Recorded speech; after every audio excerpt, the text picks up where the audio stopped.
Muy bien, ¿se me oye? ¿Se oye bien? Muy bien. Pues buenos días a todos y muchas gracias, Mariana, por tu testimonio. La verdad es que en muchas ocasiones pensamos que Dios está demasiado lejos, demasiado ocupado con las cosas del universo y de la tierra y de las naciones. Pero quiero decirte que Dios se complace en atendernos en nuestras necesidades más pequeñas y en las más grandes también. A Dios le place involucrarse en nuestra vida porque Dios es misericordioso y Él habita en nosotros por su Espíritu. Él es sensible a nuestra necesidad. Así que no importa qué cosa sea la que pudiera estar preocupándote en este día, preséntala delante del Señor, porque como bien ha dicho Mariana, la misericordia de Dios está cercana. Dios es bueno y Dios va a atender tu necesidad. Así que aprovecho para animarte. Si tienes testimonios, quizá piensas, bueno, esto parece que es demasiado liviano para compartirlo. Da igual, compártelo. Todo lo que Dios hace en nuestras vidas es para compartirlo y es bueno. Muy bien, pues como sabéis, estamos en la recta final de este estudio que estamos haciendo sobre el libro de los Gálatas y en especial enfocados en lo que es la gracia de Dios. Y hoy pues vamos a cerrar este ciclo y con la ayuda del Señor en unas semanas estaremos comenzando un nuevo estudio, un nuevo ciclo. Así que quisiera que en esta mañana me acompañaras en la lectura de Gálatas capítulo 6 versículos 11 al 18. Gálatas capítulo 6 versículos 11 al 18. Te lo voy a leer en la Nueva Versión Internacional en lengua castellana. Y dice así: mirad que os escribo de mi puño y letra y con letras bien grandes. Los que tratan de obligaros a que os circuncidéis lo hacen únicamente para dar una buena impresión y evitar ser perseguidos por causa de la cruz de Cristo. Ni siquiera esos que están circuncidados obedecen la ley. Lo que pasa es que os quieren obligar a circuncidaros para luego jactarse de la señal que llevaríais en el cuerpo. En cuanto a mí, jamás se me ocurra jactarme de otra cosa sino de la cruz de nuestro Señor Jesucristo, por quien el mundo ha sido crucificado para mí y yo para el mundo. Para nada cuenta estar o no estar circuncidados. Lo que importa es ser parte de una nueva creación. Paz y misericordia desciendan sobre todos los que siguen esta norma y sobre el Israel de Dios. Por lo demás, que nadie me cause más problemas, porque yo llevo en el cuerpo las cicatrices de Jesús. Hermanos, que la gracia de nuestro Señor Jesucristo sea con el espíritu de cada uno de vosotros. Amén. Vamos a orar un momento y vamos a pedirle al Espíritu Santo que abra nuestro entendimiento para la palabra que va a ser ministrada en esta mañana. Señor, nos presentamos delante de ti, necesitamos escucharte, necesitamos ahondar y profundizar en lo que es tu gracia. Y en este momento nos presentamos delante de ti como iglesia, Señor. Y te pedimos, Señor, que el fluir de tu Espíritu Santo traiga convicción a nuestro corazón, traiga revelación a nuestro corazón. Y que podamos, Señor, revisar nuestra vida a la luz de tu palabra para poder, Señor, ser fortalecidos y edificados en el hombre interior, en el nombre de Jesús.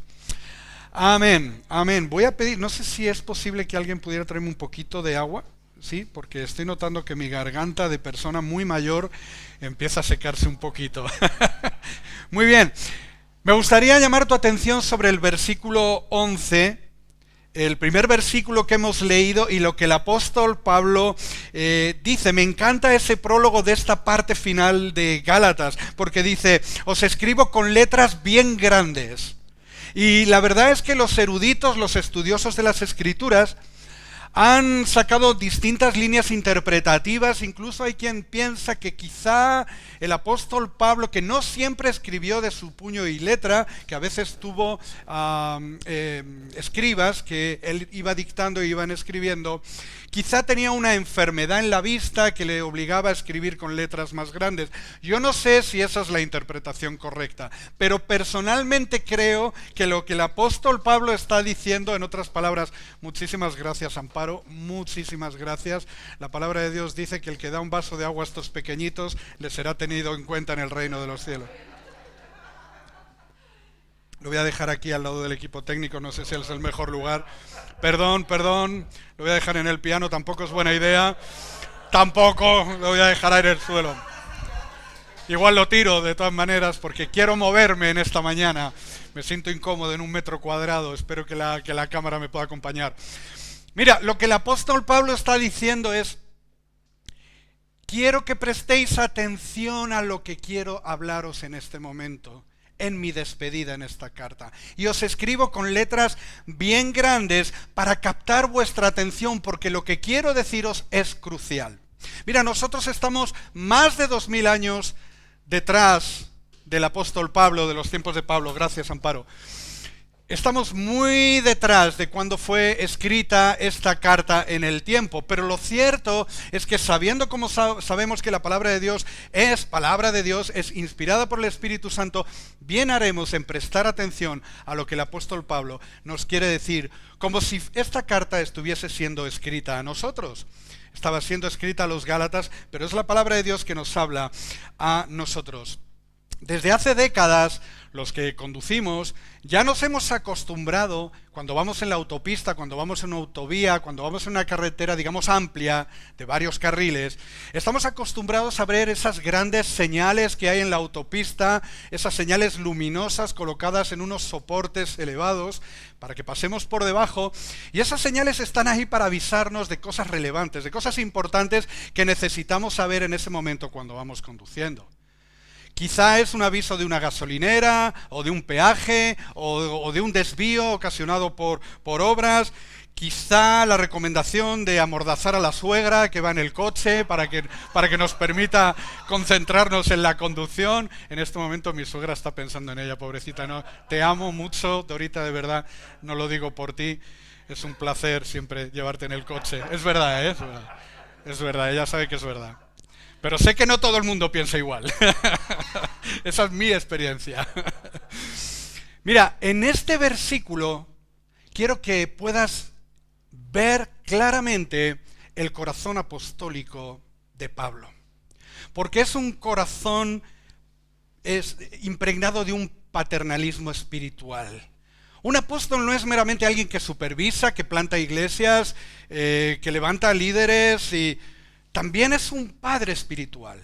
También es alguien que se duele, que llora, que se desvela, que se preocupa por la iglesia. Hay un corazón paternal, apostólico sobre la iglesia. Y vemos claramente este corazón en el apóstol Pablo cuando les dice a los Gálatas: por favor, escucharme, es importante lo que tengo que deciros. Así que nosotros también, como decía antes, debemos captar este énfasis y atender diligentemente a lo que el apóstol nos enseña, lo que la palabra de Dios nos enseña. Mira, normalmente cuando alguien predica un sermón, lo que hace es, al final, eso es lo que hemos aprendido siempre cuando desarrollamos un bosquejo, al final de todo dar la conclusión y enfatizar cuál es el corazón del mensaje. Pero yo en esta mañana quisiera saltarme un poco la norma, porque la advertencia del apóstol Pablo, el corazón del mensaje con el que Pablo cierra la epístola a los Gálatas y que está siendo el objeto de la prédica en esta mañana, es el siguiente mensaje: cuidaos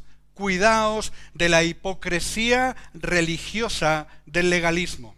Cuidaos de la hipocresía religiosa del legalismo que solo pretende esclavizaros.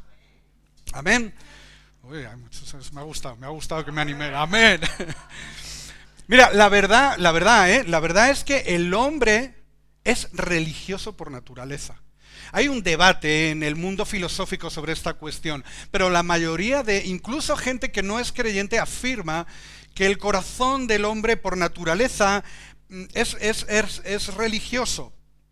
su concepción natural de la interacción que puede tener con la deidad, siempre lo va a interpretar o lo va a traducir en rituales, señales externas, cosas que uno tiene que hacer para captar la atención de Dios o de los dioses. Mira, hubo un filósofo en el siglo XVI, tristemente británico, podría haber sido español, pero no es broma, Kevin. No, un filósofo británico del siglo XVI que se llamaba Thomas Hobbes, no sé, creo que lo he pronunciado bien, Hobbes, que ha sido uno de los ideólogos en los que muchos sistemas políticos contemporáneos se han basado a la hora de conceptualizar la idea de Estado y de gobierno. Este filósofo escribió en el siglo XVI lo siguiente: la religión nunca podrá ser abolida de la naturaleza humana. Cualquier intento de abolir la religión conduce a que nazcan otras nuevas a partir de las antiguas. Donde quiera que haya una tribu, donde quiera que haya un núcleo social, en cualquier rincón del mundo, pronto este grupo de personas estarán adorando algo. Estarán adorando al fuego, estarán adorando al sol, estarán adorando al viento, a las estrellas, a un trozo de madera tallada. Es natural, forma parte de cómo hemos sido diseñados. Cualquier concepción de la deidad, cualquier idea que podamos tener acerca de cómo es Dios, allí habrá cualquier ceremonia, cualquier ritual para ganarse el favor o aplacar la ira de Dios. Miedo, superstición. La naturaleza humana es así, es una distorsión de lo que Dios puso en nuestro corazón, porque este instinto natural que hay en el hombre realmente fue algo que fue puesto por Dios, como lo vamos a leer a continuación. Es decir, Dios activó en la creación, en el corazón del hombre, la capacidad de buscar a Dios, de conectar con Dios. Mira, ¿dónde lo encuentras eso? Mira, está en Hechos capítulo 17, versículos 26 al 27. No lo vamos a proyectar, pero lo puedes buscar en tu Biblia. Si no lo encuentras, está ahí entre Génesis y Apocalipsis, más o menos. Lo puedes buscar, está por ahí. Hechos capítulo 17, versículos 26 al 27. Dice así: de un solo hombre hizo todas las naciones para que habitaran toda la tierra, y determinó los periodos de su historia y las fronteras de sus territorios. Esto lo hizo Dios para que todos lo busquen y aunque sea a tientas, lo encuentren. En verdad, Él no está lejos de ninguno de nosotros. Eso dice la palabra de Dios. Él ha puesto en nuestro corazón la capacidad de buscarle, de inquirir, de inquietarnos con las cosas. De hecho, Dios, como afirma Romanos capítulo 1, versículo 20, se hace claramente visible a través de las cosas creadas. Así que no estamos hablando de un Dios que juega al escondite, estamos hablando de un Dios que le gusta revelarse, que le gusta manifestarse y que para permitir la conexión con Él ha puesto en el corazón del hombre la capacidad de buscarle. Pero la realidad es que la gente común se encuentra mucho más cómoda adorando algo visible o exteriorizando su devoción a través de rituales, fiestas religiosas, observancia de normas y costumbres. Es la realidad. Aún incluso en el contexto del cristianismo. Necesitamos tocar algo, necesitamos ver algo a lo que postrarnos, a lo que adorar, necesitamos hacer algo para que de alguna manera nuestra alma sienta y tenga la convicción de que verdaderamente estamos conectando con Dios. Es la pregunta que le hacen algunos religiosos a Jesús en un episodio que nos cuenta Juan en el capítulo 6, versículos 28 al 29 de su Evangelio. Evangelio de Juan, capítulo 6, versículos 28 al 29. No sé si recordáis, pero unos judíos se acercan a él y le dicen: Señor, ¿qué tenemos que hacer para realizar las obras que Dios exige? Fíjate qué pregunta. Oye, ¿qué tenemos que hacer, Kevin? ¿Qué se supone que tenemos que hacer para ser buenos cristianos? Oye, Jesús, ¿cuáles son las obras que Dios exige? Eso es lo que le preguntaron. Esta es la obra de Dios. Fíjate que la pregunta es en plural. ¿Cuáles son las obras? Y la respuesta es singular. Esta es la obra de Dios, que creáis en aquel a quien Él envió, respondió Jesús. Que creáis, Señor, ¿qué tengo que hacer? En una ocasión el apóstol Pedro y algunos discípulos acompañan a Jesús y llegan a un monte donde Jesús se transfigura delante de ellos. Aparece Elías, aparece Moisés con Jesús e inmediatamente Pedro quiere recurrir a las viejas formas religiosas y rápidamente construye unas cabañas, unos tabernáculos, conectando aquello con Sukkot, con la festividad de la fiesta de los tabernáculos. No estaba entendiendo nada. Inmediatamente recurrimos a algo para intentar captar la atención de Dios o conectar con Dios. Mira, escúchame bien, la fe verdadera, la fe que está basada y cimentada y fundamentada en el Evangelio de Jesucristo es espiritual. Nuestra relación con Dios es espiritual. Nuestra vida es espiritual, por lo tanto no es tangible, es visible a través de vidas transformadas, a través de una manifestación del poder de Dios. Pero no es algo que podamos pesar ni que podamos medir en forma alguna. Descansa en los méritos de Cristo a nuestro favor a través de su obra redentora, que satisface plenamente toda justicia en los cielos.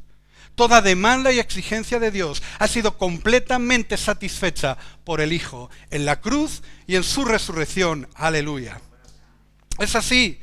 No hay nada que podamos añadir. No hay nada más que podamos hacer. Todo lo que necesitamos hacer es ponernos el traje de baño espiritual y lanzarnos a la piscina de su gracia y su aceptación. No es lo que yo pueda hacer para alcanzar a Dios. Es lo que Dios hizo para alcanzarme a mí. Y ahí precisamente está la gran piedra de tropiezo para la humanidad. Ahí está verdaderamente la piedra de tropiezo. ¿Por qué? Porque unos no pueden concebir una salvación que está basada en los méritos ajenos. De alguna manera pensamos que tenemos que hacer algo para ganarnos el favor de Dios. Nos cuesta aceptar el regalo de la gracia de Dios en Jesucristo. Y cuando tú compartes esto con la gente, le cuesta aceptar y entender que no es por lo que puedan hacer, sino por lo que Jesucristo hizo en la cruz. Estamos habituados, hemos sido educados a que tenemos que hacer algo, pagar un precio para ganar el favor de quien sea. De Dios, por supuesto, así lo pensamos. Otros porque no pueden aceptar la salvación por medio de alguien a quien consideran maldito por haber sido colgado de un madero. Los judíos, así dice el Antiguo Testamento, maldito todo aquel que es colgado en un madero. Y entonces interpretan que Jesucristo es una maldición. Y no pueden liberarse completamente de la observancia de la ley, de las festividades ordenadas por Dios en el Antiguo Testamento. Cuando la verdad es que todo esto es tipo y sombra de lo que estaba por venir, como claramente enseña Hebreos capítulo 9. Pero para aquellos judíos, para aquellos judaizantes que estaban en la iglesia de Galacia, que se habían infiltrado, por así decirlo, dentro de las filas de la iglesia, ellos no podían entender estas cosas y obligaban a los cristianos a circuncidarse y a guardar la ley. Mira, 1 Corintios capítulo 5, versículos 7 al 8, mientras los buscas voy a beber agua.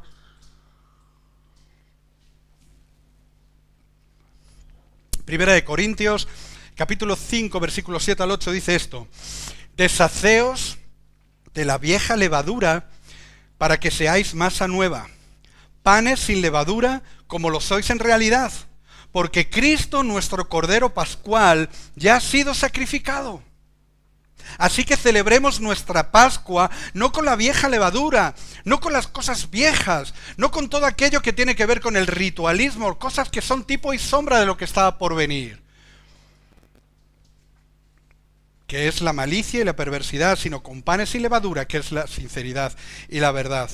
Hay otro texto en Colosenses capítulo 2, versículos 16 al 17, que dice así: así que nadie os juzgue a vosotros por lo que coméis o bebéis, o con respecto a días de fiestas religiosas, de luna nueva o de reposo. Todo esto es una sombra de las cosas que han de venir, pero la realidad se halla en Cristo Jesús. Déjame explicártelo muy sencillamente. En el Antiguo Testamento encontramos un montón de símbolos, un montón de fiestas, un montón de ordenanzas, un montón de prácticas dictadas por Dios, pero todo ello tiene un simbolismo profético que apunta al futuro, donde Cristo Jesús es nuestra Pascua resucitada, es el Cordero sin mancha, el Cordero de Dios, que quita el pecado del mundo y nos libera de la esclavitud de la ley y del pecado. Así que el Antiguo Testamento, todo el Antiguo Testamento, con todo su simbolismo, está apuntando a la figura de Jesucristo. Está señalando en el tiempo aquello que los que vivimos aquí 2000 años después podemos disfrutar por la gracia de Dios. Otros porque necesitan recurrir constantemente al Antiguo Testamento como si este fuera una especie de compendio, como si fuese una especie de manual de magia. Hay muchos que, siendo cristianos, acuden al Antiguo Testamento para buscar o inspirarse, emular o copiar algunos elementos, algunas escenas, algunos hechos concretos, aislados que ocurren en el Antiguo Testamento, y lo extrapolamos, lo sacamos de contexto y lo traemos a nuestro tiempo para ungir piedras, ungir todo tipo de objetos con aceite, o quitarnos la chaqueta y pegar chaquetazos a la gente a modo de lo que hizo Eliseo en el Jordán para transmitir la unción del Espíritu Santo. Por ejemplo, necesitamos en nuestra naturaleza caída elementos que nos ayuden a trascender y a conectar con Dios, y es un grave error. Como digo, estamos terminando nuestro estudio acerca de la gracia. A lo largo de todo lo que hemos estudiado de Gálatas hemos podido ver el corazón del apóstol Pablo en su carta a los Gálatas, librando una batalla para librar a los Gálatas del engaño de la justificación por medio de la ley. Mira, en el versículo 12, no sé si Arturo, si sería posible proyectar, me parece que salen los dos primeros versículos, pero quisiera captar tu atención sobre el versículo 12, porque vamos a ver las tres motivaciones que llevaron a los religiosos a intentar someter a los cristianos a la ley. Mira, dice, número 1, dar buena impresión. Les obligaban a circuncidarse para que pudieran dar una buena impresión a los religiosos. Eso tiene un nombre: hipocresía. Número 2, evitar la persecución. La verdad es que en aquel tiempo la iglesia empezó a sufrir cierta persecución primero dentro del seno del judaísmo. Y para evitarlo les decían: circuncidaos para que no seáis perseguidos. Eso se llama, tiene otro nombre: cobardía. Y número 3, presumir de su dominio e influencia sobre los creyentes, para jactarse de que dominaban a los creyentes de tal manera que les obligaban a circuncidarse y ellos obedecían, y poder presumir de ello. Eso se llama despotismo. Estas cosas son las que había en el corazón de los religiosos. Arrastrar a los creyentes a contemplar alguna forma ritual de vivir su fe lejos de la gracia de Dios. Qué bueno que Dios nos ha liberado de todo eso. Qué bueno es que Dios nos ha librado de tener que hacer ciertas cosas para poder ganarnos nuestro favor. ¿Sabes qué? No hay nada que puedas hacer para ganarte el favor de Dios. El favor de Dios reposa sobre tu vida por los méritos de Cristo en la cruz del Calvario. Por su muerte y resurrección es que el favor de Dios está sobre tu vida, porque Él ha satisfecho plenamente el corazón del Padre. Número 1, dar buena impresión. Una buena manera de ganarse la reputación entre los judíos, ¿no? Cuidado, que yo soy uno de los tuyos. Mira, estoy circuncidado. No sé si lo enseñaban. Espero que no. No me les imagino subiéndose allí los, ¿no? Pero era una forma de decir, soy de los tuyos. Sí, bueno, creemos en el Mesías y creemos que... Pero soy de los tuyos, ¿no? Somos colegas, somos amiguetes. El texto nos dice que los creyentes eran obligados. Eran sometidos a esta práctica de camuflaje, como si exhibir su libertad en Cristo Jesús fuese un motivo de vergüenza. Yo no sé si esto te habla a tu corazón, pero al mío sí. No sé si tú te sientes un poquito avergonzado delante de la gente y te da algo de miedo exponer lo que verdaderamente eres.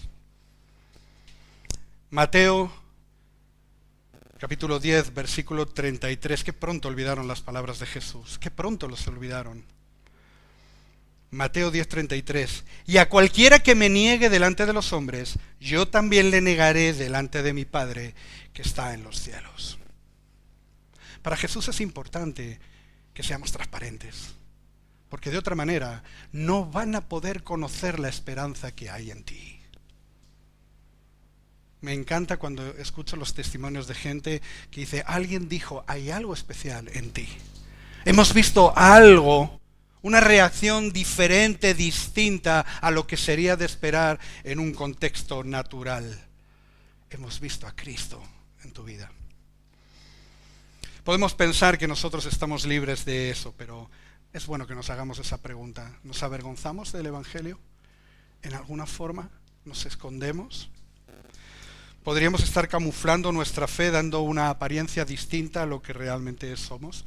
Mira, déjame contarte una anécdota. Hubo un joven cristiano que estaba preocupado, quería agradar a sus colegas, a sus amigos del instituto, y entonces quería encontrar su espacio de aceptación entre ellos, y se le ocurrió, bueno, quizás si me dejo el cabello largo y me pongo una chupa de cuero, una chupa es una chaqueta, una cazadora, ¿no? Quizá me gane su confianza porque me van a ver más cool, más guay, como decimos aquí en España, ¿no? Más chévere, como dicen por ahí en Sudamérica, ¿no? Si me ven con el cabello largo y tal, igual me gano ahí cierta confianza. Y entonces este joven creyente fue a hablar con su pastor para buscar opinión acerca del tema. Y entonces le preguntó, pastor, si decidiese dejarme el cabello largo, no digo que lo vaya a hacer, pero si decidiese dejarme el cabello largo, ¿hasta dónde podría llevarlo sin que fuese pecado? ¿Hasta dónde de largo puedo llevar el cabello sin que sea pecado? Y el pastor le respondió, el cabello comienza a ser demasiado largo cuando te llega al corazón. Llevar el cabello largo es pecado cuando te llega hasta el corazón. Porque las cuestiones de los afectos que Dios trata con nosotros no tiene que ver tanto con las formas externas, sino con las motivaciones de nuestro corazón. A veces nos esforzamos tanto por parecernos al mundo, por mimetizar en medio de la sociedad, que resulta casi imposible distinguir que somos diferentes. Somos diferentes. Y el mundo está gritando y clamando porque necesitan algo diferente. Y lo diferente habita en nosotros, Cristo Jesús, la esperanza de gloria en nosotros. El mundo está buscando respuestas. ¿Por qué? Porque hay una inquietud que fue sembrada por Dios mismo en el corazón para buscarle a Él. Y nosotros tenemos respuestas de parte de Dios. Y queremos enterrarlas y esconderlas para que nadie piense que somos gente religiosa. Número 2, evitar la persecución. Mejor no meterse en problemas, ¿verdad? No, vamos a estar aquí bien, nosotros aquí, este grupito guay, ya tenemos cierta confianza y estamos a gusto. Amparo ha preparado el cafetito y estamos todos aquí, y la gente de la calle que son pecadores perversos que se queden fuera y que no nos molesten, ¿verdad? Hablando de la persecución, mira, antes de la persecución en Roma, antes del circo romano, donde los cristianos eran una especie de Burger King para los leones y los tigres en el circo romano, los cristianos fueron perseguidos por su fe, por el judaísmo, antes de llegar a Roma. Con el paso de los siglos y detrás de un largo reguero de sangre de los mártires que entregaron su vida por Cristo, la realidad histórica es que el cristianismo se convirtió en la religión oficial del Imperio Romano a través de Constantino. de ser perseguidos, siglos después se convirtió en la religión oficial del Imperio Romano y por tanto del mundo. Casi 2000 años después, en nuestro tiempo, la Iglesia, escúchame bien, escuchadme todos, si me equivoco, dentro de un tiempo me podéis apedrear en la puerta del cine o de aquí. La Iglesia se enfrenta a un nuevo mundo donde los valores del cristianismo son ridiculizados. Son caducos. El matrimonio, la sexualidad, todo lo que concibe y cómo lo concibe la palabra de Dios es algo del pasado y es ridículo que haya gente que siga creyéndolo. Progresivamente los cristianos vamos a ser marginados, cuando no abiertamente perseguidos. ¿Hola? Juan capítulo 15, versículo 20. Estas cosas ya no las dijo Jesús. Recordad lo que os dije, ningún siervo es más que su amo. Si a mí me han perseguido, también a vosotros os perseguirán. Si han obedecido mis enseñanzas, también obedecerán las vuestras.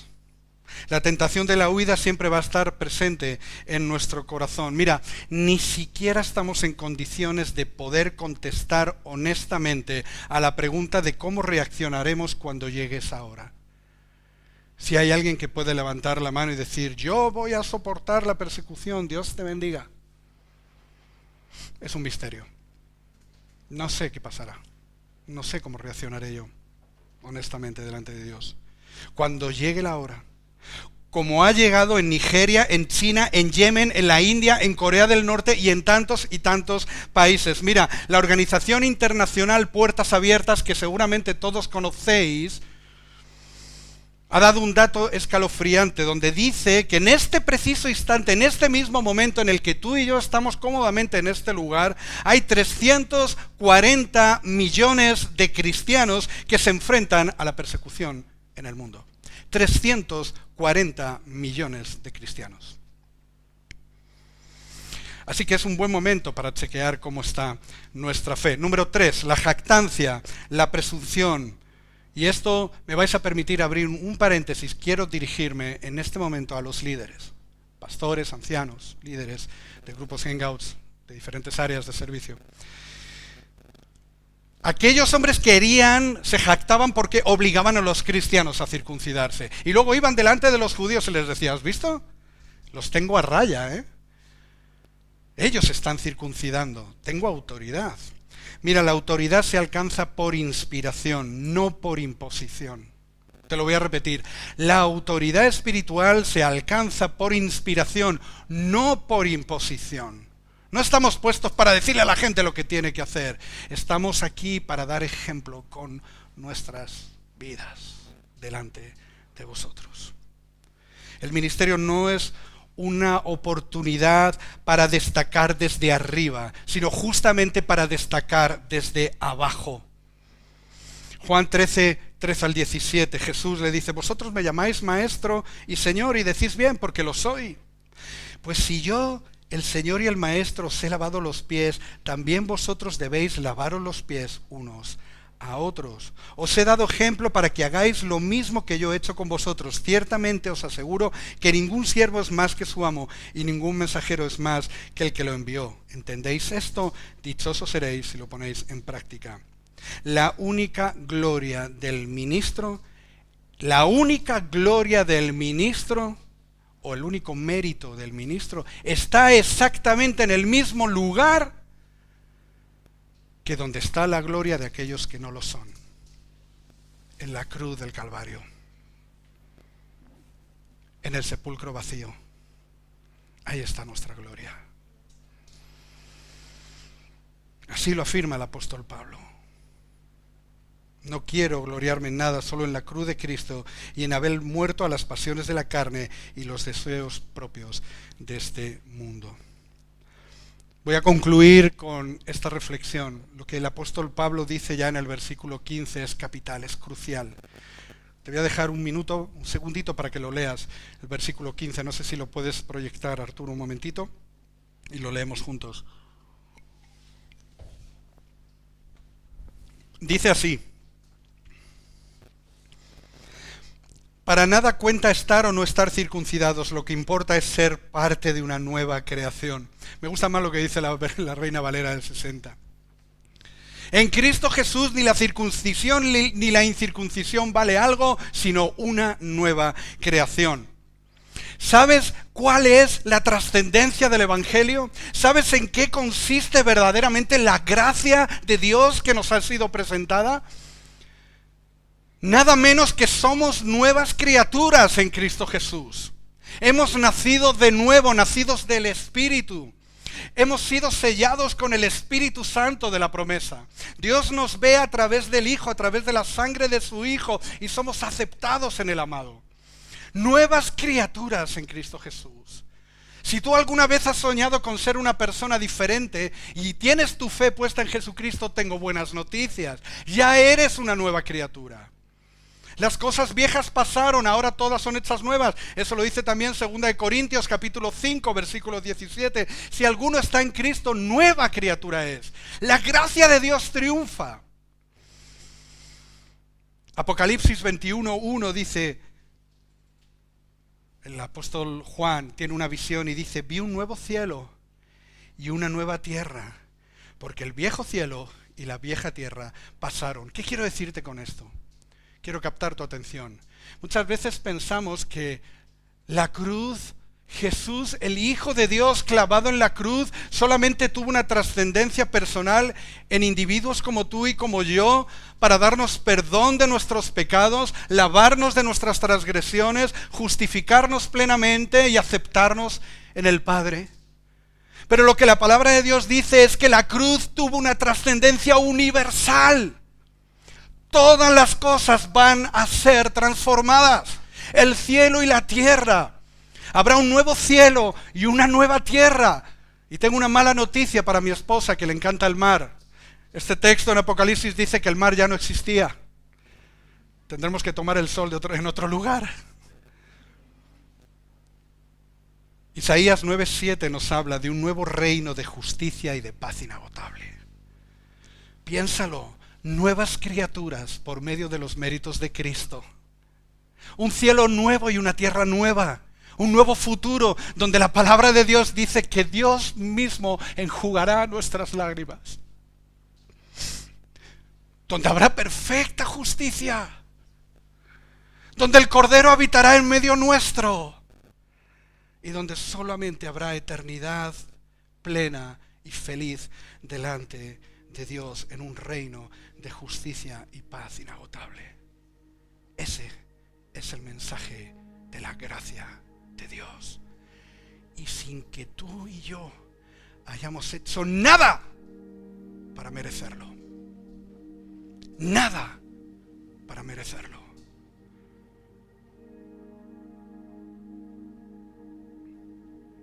Quiero decirte, para concluir, y quiero recordarte, y espero que el Espíritu Santo pueda estar hablándote en esta mañana. Hubo un día donde el dedo del Señor señaló tu vida.